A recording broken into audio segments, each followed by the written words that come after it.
नमस्कार. राज्यातील माझ्या तमाम माता भगिनींना आवाहन करण्यासाठी आज मी तुमच्या समोर आली.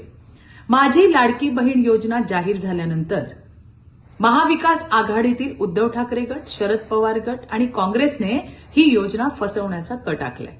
त्यांच्या शिबिरांमध्ये जे अर्ज भरून घेतले जातील त्यामध्ये ते कशा पद्धतीने त्रुटी राहतील याची काळजी ते घेणार आहे. आणि त्यामुळे काय होणार आहे की माझ्या माता भगिनींना पैसे मिळणार नाहीयेत. ही योजना आणि त्याचबरोबरीने महायुती सरकारला बदनाम करण्याचा त्यांचा हेतू आहे, त्यांचा डाव आहे. अर्जात त्रुटी ठेवायच्या आणि नंतर योजना कशी फसवी आहे याची बोंब मारायची, हेच त्यांनी ठरवलेलं आहे. आणि म्हणून मला माझ्या माता भगिनींना सांगायचंय की त्यांच्या शिबिरातून अर्ज नक्की घ्या, पण अर्ज घेतल्यावर स्वतः ऍपवर जाऊन, सेतू केंद्रावर जाऊन, वेबसाईटवर जाऊन अपलोड करा आणि त्याची पावती घ्यायला विसरू नका. लक्षात ठेवा मैत्रिणींनो, ही योजना तुमच्यासाठी तुमच्या युती सरकारने आणली आहे आणि त्यामुळे इतरांची दुकानं अजिबात चालू देऊ नका. धन्यवाद. जय हिंद, जय महाराष्ट्र.